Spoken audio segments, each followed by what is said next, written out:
Good evening, everyone. I'm gonna just jump right into it.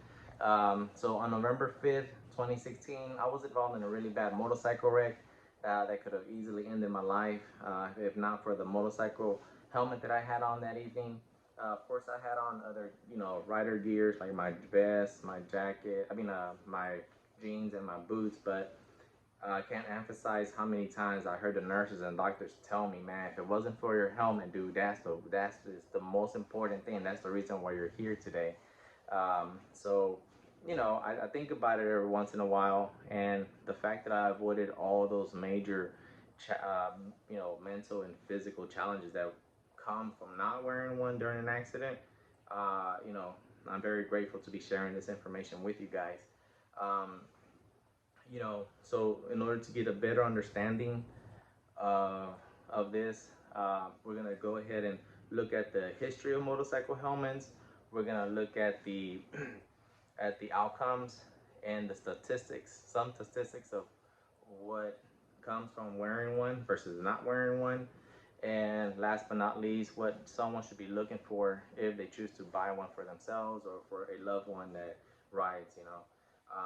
So let's just jump into it and look at the history. In order to do the history, we're gonna go all the way back to the early 1930s. We're talking like 1935.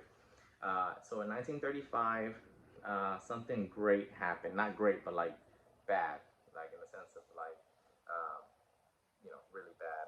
And so there was this guy by the name of T.E. Lawrence. He was an officer that was like real famous, real big celebrity. He was well respected around his community, not just his community, but like nationally. Um, he unfortunately uh, was involved in a motorcycle wreck that basically took his life and had succumbed to his injuries. But it was one of those weird things that people couldn't make sense of it because of how low the miles were when he wrecked. I believe he was not going any faster than 30 miles an hour when he wrecked.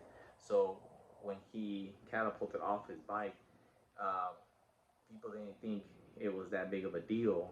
And in fact, he was there was witnesses that say he seemed to have gotten up and walked off, but later succumbed to his injuries and was shocking to everybody.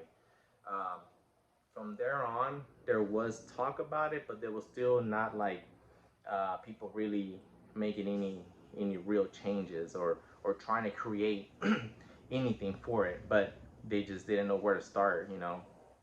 It wasn't until 1953 when a U.S. Air Force researcher by the name of Charles F. Lombard created the first and patented uh, motorcycle helmet. It looked kind of like picture a leather football helmet with a leather mask, with some goggles on. That was it, but it was a small step, but it was a step towards the right direction because he could have chosen a vest, he could have chosen boots, he could have chosen gloves. He chose the most important part, and he knew that it was the cranium. Um, and it's one of those things that make you think like, you know, definitely. Um, if anything, if you have to choose one item, choose the one that protects your head, and that is the motorcycle helmet.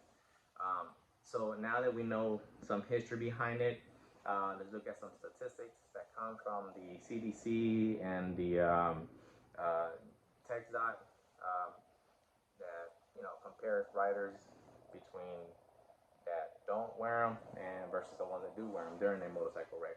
Um, so by simply putting on one, you are reducing the chances of you suffering any real, uh, you know, skull fractures, mental or physical permanent damage by 69%. That's a huge reduction, you know, and it's something that should I feel like should be out there more, because I can't tell you how many times I see as a bus driver, motorcycle just flying by me and just wearing some glasses and thinking that's safe enough.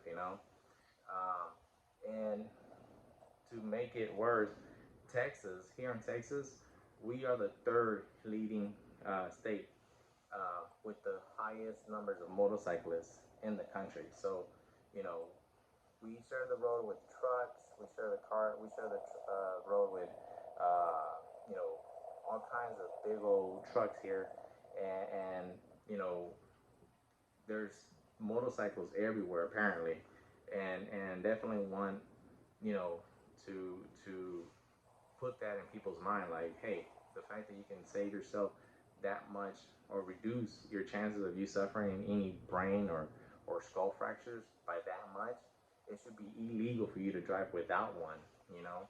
Um, Another thing that keeps people from um, wearing one is the cool factor.